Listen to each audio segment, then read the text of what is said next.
E aí pessoal, beleza? Eu sou o professor Felipe, professor de Geografia, e hoje a gente vai entender um pouco como é que se representa a Terra, porque hoje nós vamos estudar a arte de representar a Terra, a cartografia. Você muito certamente já deve ter se utilizado de mapas para se localizar no mundo, em sua cidade, para ir de uma cidade a outra, mas existe todo um método que você deve entender de construção de mapas. Afinal, o mapa não é uma representação simples. Então, para entendermos um pouco como é que se constroem os mapas, vamos estudar agora as coordenadas geográficas. As coordenadas geográficas são linhas que nos servem de subsídio para nos localizarmos na Terra. Elas formam um eixo de abscissas no conjunto do planeta Terra. Vamos entender então um pouco sobre meridianos e paralelos. Sobre os meridianos, é importante lembrar que eles são semicírculos que são traçados de norte a sul. Entretanto, eles vão nos determinar as relações de oeste para leste. É importante lembrar que existe um meridiano que é base para os demais meridianos. Este meridiano se chama meridiano de Greenwich. Sobre paralelos é importante lembrar o quê?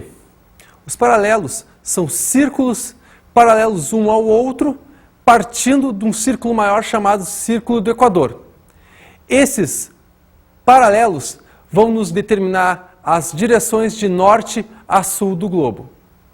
Então, lembrando, o Equador é a base de todo esse sistema. Sobre, então, a longitude. Bom, se a gente estudou agora, no caso, os meridianos, a longitude nada mais é do que a distância em graus em relação ao meridiano de Greenwich, que é o meridiano base.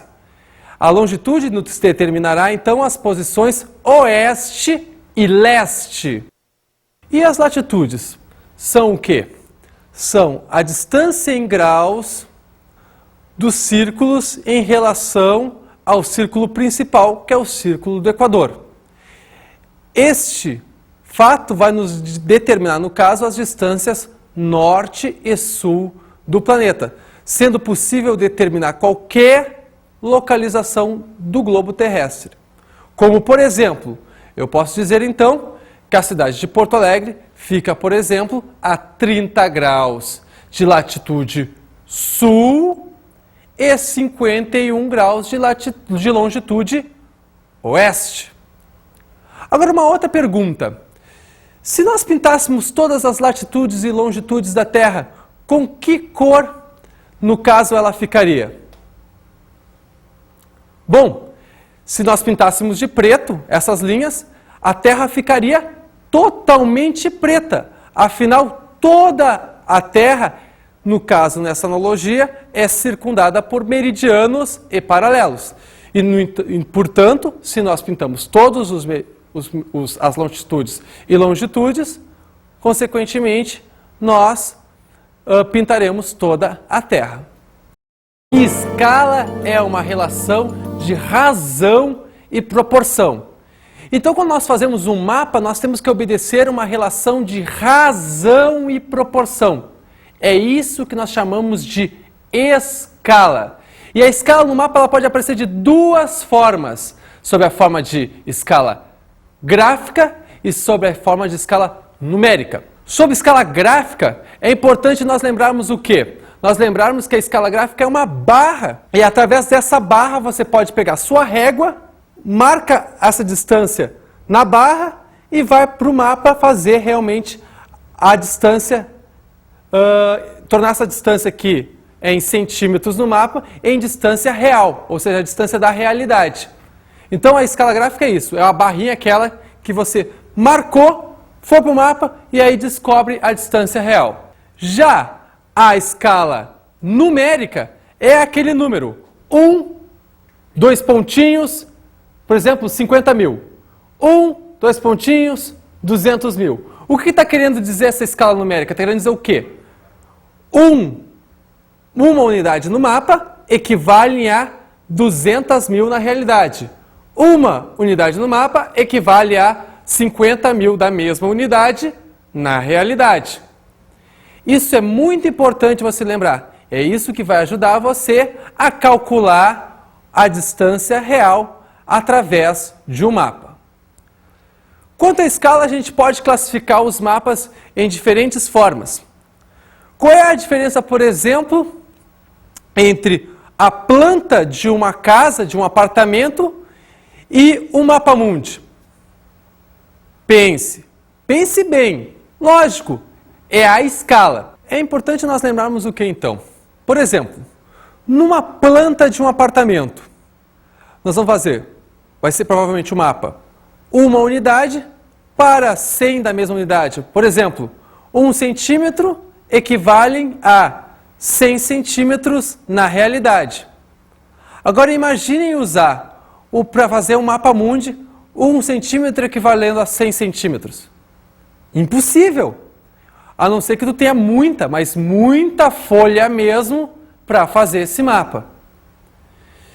No mapa mundi, nós usaremos provavelmente a distância de 1 centímetro equivalem a 30 milhões de centímetros na realidade. E com isso se torna possível fazer um mapa mundi. Então vocês vejam que existe uma diferença de escala entre, no caso, esses dois tipos de cartas geográficas. Então é importante nós lembrarmos o seguinte: qual deles tem a escala menor? A planta ou o mapa mundi? O mapa mundi. Ah, você pensou que era a planta, né? Só porque a planta mostrava um local menor. Entretanto, para determinarmos se uma escala é grande ou pequena, é necessário o quê? Entender o nível de detalhe. Quanto maior for o nível de detalhe, maior vai ser a escala. Sendo assim, nós poderíamos dizer que entre a planta de um apartamento, o mapa do estado do Paraná e o mapa do mundo, o mapa que possui a maior escala é o mapa, no caso, a planta do apartamento. E o mapa que possui a menor escala é o mapa mundi. Tudo isso porque nós podemos fazer, por exemplo, essa escala, por exemplo, de uma planta, nós podemos usar 1 para 2 pontinhos 100. Mas a gente poderia transformar isso em uma fração, 1 sobre 100. A mesma coisa acontecendo com o mapa mundi. Por exemplo, 1 para 30 milhões. Se você fracionar, você vai colocar 1 sobre 30 milhões. E aí, usando essas duas frações, você pode responder mais facilmente aí para mim. Qual dessas escalas é a maior?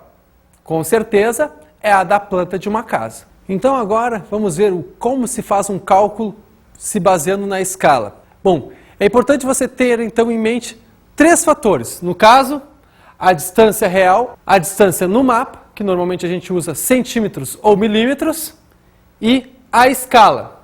E aí você tem que ter então a seguinte noção. No caso, o D maiúsculo vai ser a distância real. O D minúsculo vai ser a distância no mapa. E o E minúsculo aqui vai ser a escala propriamente dita. Então nós temos a seguinte fórmula, onde o D maiúsculo, que no caso é a distância real, é igual a distância no mapa vezes a escala. Agora é importante você lembrar uma coisa, que a escala que você vai usar vai ser só o número que vai depois dos 2 pontos, ou seja, se a escala é 1 para 25 mil, você vai usar só o valor chamado 25 mil. Você pode usar aí uma regra de 3, porque na verdade aquela fórmula ali é a fórmula baseada numa regra de 3. E aí, aliás, essa é a minha dica. Usa a regra de 3, porque a regra de 3 tu não vai esquecer. No caso, o 1, né, aquele 1 da escala, equivale ao denominador da escala, o Ezinho. E a distância no mapa, no caso o Dzinho, vai equivaler à distância no terreno, ou seja, a distância real. E aí depois é só tu fazer o quê? Cruzar os valores, que vai dar 1 vezes D igual a Dzinho vezes Ezinho. Agora a gente vai resolver então um exercício sobre escala. Se nós temos um canal medindo 10 km na realidade, quanto vai medir este canal no mapa de escala 1 para 25.000? Então, se nós temos no denominador da escala 25.000, nós devemos multiplicar ele pela distância no mapa, no caso o D minúsculo, que vai ser igual aos 10 km da distância real, que é a distância do canal. E aí é importante lembrar uma coisa, que esse 25.000 aqui ele não tem unidade, ele vai ser a unidade que nós determinamos para ele, ok? Se eu fizesse esse cálculo sem, digamos, converter esses 10 km para alguma coisa, essa resposta sairia em quilômetros. Mas como para a resposta fica melhor a gente colocar ela em centímetros, já que a gente está falando em distância no mapa, é importante nós então transformarmos esse 10 km em centímetros. 10 km em centímetros dá 1 milhão de centímetros, que nós dividiremos então pelo 25.000, que aí vai dar a resposta final em, no mapa de 1 para 25.000, equivale a 40 centímetros no mapa. Agora nós vamos estudar um outro fator chamado curvas de nível. As curvas de nível são linhas que medem e marcam a altitude de um relevo no mapa. Com ele é possível, além de determinar a altitude desse relevo, determinar também a forma desse relevo. As curvas de nível são um importante instrumento na interpretação de cartas topográficas. Então vamos ver aqui na figura como é que funciona essa ideia de curvas de nível. Olha aqui, nós temos aqui uma curva de nível de 600 metros. Aqui nós temos uma curva de nível de 500, aqui de 400. Se nós... o importante é lembrar o seguinte, que essas curvas de nível elas possuem uma equidistância, ou seja, a distância entre uma curva de nível e outra é sempre a mesma. No caso aqui, 100 metros em relação, é a relação de uma curva de nível para a outra. Se nós traçássemos uma linha, no caso desse sentido aqui, uma linha, olha como é que ficaria o relevo. Seria uma depressão, porque olha aqui, o ponto, esse ponto aqui é de 200 metros, aqui é 400, aqui é 500, ou seja, quanto mais na borda nós estivermos aqui da figura, maior vai ser a altitude. Então, nos demonstrando aqui uma depressão. Então, você vê que a gente pode, através das curvas de nível, determinar, no caso, a forma do relevo. Então, vamos mais uma figura. No caso aqui, curva de 100 metros, 200, 300, 400, 500, 600. Se nós traçássemos uma linha nesse sentido, olha o que nós teríamos aqui. No caso, um morro. Porque olha aqui, a distância aqui do centro é de 600, a área mais alta. E aqui, na periferia, a linha são as linhas menores. Então, no caso, então é importante, através desse gráfico, nós representaríamos, então, um morro. Temos mais, então, aqui mais uma figura que nos representa mais uma forma de relevo. No caso aqui, se nós traçássemos uma linha, nós teríamos uma espécie de 2 morros. Porque olha aqui, aqui nós temos um pico de 600 metros e aqui de 600. Então, a maior elevação que aparece aqui de 600 metros aparece aqui na figura. E as margens da figura aqui nós temos as menores altitudes. Então você vê a importância das curvas de nível, porque através delas a gente pode marcar bem, no caso, a forma de um relevo e a gente pode determinar então se é uma depressão, se é um morro. Por exemplo, também nós poderíamos determinar para onde um rio corre. Se nós tivéssemos um rio que corresse nesse sentido, com certeza nós teríamos um rio que vai desse ponto aqui para este ponto aqui. Porque nós sabemos que a água não sobe. E a água não subindo, então, consequentemente, tem que ir de 500 metros para 100 metros. Tá ok? Então isso é importantíssimo também nos mapas. Bom, vamos então para um outro ponto, que é a equidistância das curvas, que como eu falei, de uma curva para outra, sempre, mas sempre, nós temos o quê? A mesma distância entre elas. Ou seja, ali nós vimos no caso que era de 600 para 500, de 500 para 400, ou seja, a equidistância dessas curvas era de 100 metros. Se nós tivéssemos no mapa, por exemplo, a distância de 420, 440, 460, consequentemente, a equidistância dessas curvas de nível seria de 20 metros. Então, todas as curvas de nível sempre mantêm uma mesma equidistância, ou seja, o mesmo valor entre a distância das curvas. As isoípsas são linhas que marcam, no caso, então, o relevo, ou seja, as curvas de nível que eu acabei de demonstrar para vocês são isoípsas. Mas existem outros tipos de curvas de nível que determinam outros tipos de grandeza física. No caso, nós temos também as isóbaras. As isóbaras são linhas que medem a pressão atmosférica. Através dela, nós podemos determinar então locais de baixa pressão e locais de alta pressão.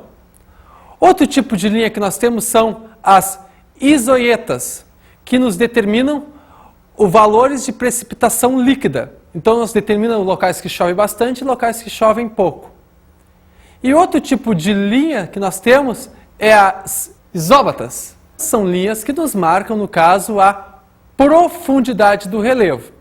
Ou seja, altitudes inferiores a zero, nós vamos medir com linhas isóbatas. Altitudes superiores a zero, aí são aquelas que a gente tinha descrito, que são as isoípsas, tá ok? Então, você tem aí uma noção de diversos tipos de curvas de nível. Agora vamos usar entender um pouco de um outro artifício que se usa em cartografia, que são as cores. E aí nós temos dois tipos de cores, que no caso nós temos as cores batimétricas, que são as cores que determinam profundidade, e que nós vamos, então, numa escala de azul, determinar qual o tipo de profundidade. E nós temos as cores hipsométricas, que são as cores que vão nos definir a altitude. Utilizando aqui no gráfico a escala, e aí a gente pode ver, as cores mais ao nível do mar, no caso a gente vai adotar o verde. E com isso a gente vai tornando essa cor mais vermelha conforme vai aumentando a altitude. Mas o que é importante lembrar das cores hipsométricas é que as maiores altitudes são marcadas pela cor branca. Então, por exemplo, se eu tenho um mapa do mundo, o que vai aparecer como branco? São as altitudes da Cordilheira dos Andes, as altitudes da Cordilheira do Himalaia e assim por diante. Ou seja, as grandes altitudes do planeta. E sobre as cores batimétricas, são cores, no caso, que vão de um azul bem claro, bem próximo ao branco, até um azul bem forte. É importante lembrar, então, que, por exemplo, fossas submarinas, como, por exemplo, a Fossa das Marianas, vão aparecer no mapa com um azul bem forte, um azul bem marinho, que nos demonstra, então, uma grande profundidade desta área. Bom, agora nós vamos entender, então, um pouco sobre projeções cartográficas. Então, qual é o nosso melhor tipo de projeção cartográfica, ou seja, a melhor forma de representar a Terra?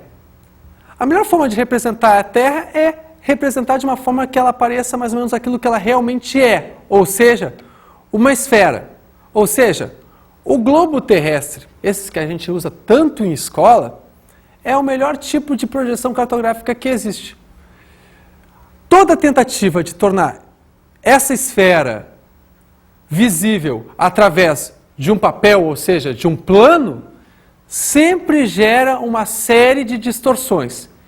É importante, então, nós estudarmos os tipos de projeção cartográficas relativas ao plano, para nós entendermos que tipo de distorções cada tipo de projeção cartográfica nos oferece, e assim não corrermos alguns riscos que essas projeções nos demonstram. Como, por exemplo, nas projeções cilíndricas. As projeções cilíndricas são o quê? Você pega um cilindro e projeta ele sobre a superfície da Terra. Onde esse cilindro encostar na Terra, vai ser o local de melhor projeção desse tipo de representação. Ou seja, as áreas equatoriais. Quanto mais afastados estivermos do Equador, maior será a distorção. Afinal, quanto mais afastados estivermos do Equador, mais afastado vai estar o cilindro da Terra. Consequentemente, maior vai ser a distorção. Nós temos dois tipos básicos de projeção cilíndrica. No caso, a projeção de Mercator, que no caso vai fazer com que esse espaço onde está, no caso a Europa e a Ásia e a América do Norte, se pareça muito maior do que de fato é. Por que isso? Porque quanto mais afastado do Equador, maior a distorção. Como as terras da Ásia, Europa e América do Norte estão em latitudes bem altas, consequentemente essas áreas parecem muito maior. Então, a gente diz que o mapa de Mercator ele apresenta uma visão eurocêntrica, ou seja, demonstrando um poder, um tamanho da Europa sobre as demais áreas do sul do planeta. Contra essa visão eurocêntrica do mapa de Mercator, nós temos a projeção de Peters, que na verdade ela é uma projeção cilíndrica, mas é uma projeção cilíndrica que foi, digamos assim, botar entre aspas, engembrada. Ou seja, tentando evitar que a América do Norte, a Europa e a Ásia se parecessem muito maior do que de fato são, Peters faz um mapa que busca a proporcionalidade entre os continentes, mesmo que isto deforme um pouco, digamos assim, o formato do continente. Então, isso é importante na projeção cilíndrica. Sobre projeções cônicas. A projeção cônica é como se tu colocasse um cone sobre a Terra. E a área que vai encostar nesse cone são áreas próximas ao trópico. Então, essas áreas são as áreas de melhor projeção desse tipo de carta. As projeções cônicas não são utilizadas para mostrar os dois hemisférios, porque à medida que tu se afasta dessa área tropical, e por exemplo, tu vai ter que escolher um trópico, por exemplo, tu pode escolher o trópico de Câncer, à medida que tu te afasta desse trópico, aumenta a distorção. Então, se tu projetares dois hemisférios, tu vai ter muita distorção. Então, é importante a gente só fazer esse tipo de projeção sob um hemisfério, tentando evitar o maior tipo, uma maior distorção desse mapa. Então essas são as projeções cônicas, projeções que normalmente são utilizadas para projetar só um hemisfério. E para fechar os tipos de projeção, nós temos que lembrar das projeções azimutais, que são as projeções feitas a partir de um ponto da Terra. Normalmente a gente faz esse tipo de mapa para representar o polo. Então eu marco o polo no centro da carta e a partir dali eu faço a minha projeção. Entretanto, quanto mais afastado eu estiver do centro da carta, maior vai ser a minha distorção. Ok? Então, esses são os tipos de projeção cartográfica que nós temos no nosso conjunto de mapas. Então, o próximo assunto que nós vamos estudar agora é sensoriamento remoto, que são técnicas que nos possibilitam, então, entender como é que se constroem os mapas hoje em dia. Nós temos basicamente duas técnicas de sensoriamento remoto. Uma delas é as fotos aéreas. As fotos aéreas. Bom, hoje é o principal recurso utilizado para o mapeamento hoje em dia. É o recurso que nos oferece a maior precisão para a confecção de mapas. As fotos aéreas são utilizadas de forma a através das fotos, conseguimos então fazer os mapas. Vamos ver então aqui no desenho como é que se fazem um mapeamento através de fotos aéreas. Então olha aqui, o avião, ele faz, no caso, um voo e vai tirando fotos da superfície terrestre. É importante que esse avião tire fotos que se sobreponham uma à outra, de modo a depois, você utilizando um equipamento chamado estereoscópio, você simule aquilo que o olho humano faz. Se você pegar o olho humano, o que você tapa em um olho? Você vê uma imagem. O outro vê outra imagem. E a noção de profundidade, o que é? É a conjunção de uma imagem com a outra imagem sobreposta. Esse princípio é o mesmo quando a gente usa o estereoscópio. O estereoscópio vai pegar essa foto aqui e essa foto aqui e vai fazer com que elas se sobreponham, de modo que a gente consegue ver com profundidade as duas fotos. De modo que eu consiga determinar uma área de vale, uma área de morro e assim por diante, só utilizando fotos. Então é um importante recurso no estudo dos mapas, que é o recurso das fotos aéreas. Um outro recurso que nós temos é no caso, as imagens de satélite. Hoje em dia nós temos um grande conjunto de satélites que fazem imagens da superfície terrestre, nos possibilitando, então, determinar, além das formas de relevo, também nos determinam o tipo de elemento químico, o tipo de situação em determinado tipo de terreno. Como, por exemplo, vejamos aqui na figura, O Sol emite então energia na Terra e a Terra responde essa energia, ou seja, reflete essa energia. E essa energia é refletida que é captada pelo satélite. E aí como é que vai se proceder então, no caso, o processamento da imagem? Bom, cada tipo de forma existente na Terra, seja, por exemplo, uma construção de uma casa ou um lago, cada um vai ter uma maneira diferente de responder a essa energia emitida pelo Sol. E aí, o que vai acontecer? Esse tipo de onda que é diferente, por exemplo, de um prédio em relação à água, vai ser processada em diferentes cores. E é isso que vai te possibilitar, então, entender que aquela área é a área de um prédio, aquela outra área é a área de um lago, aquela outra área lá é a área de morro e assim por diante. Os satélites desse tipo aqui, que simplesmente captam a energia refletida pela Terra, no caso a energia solar, são satélites passivos. Existem satélites que emitem sua energia e captam a energia refletida, no caso, da energia emitida por eles. Esses satélites são chamados satélites ativos. Vamos agora então para as nossas dicas de estudo.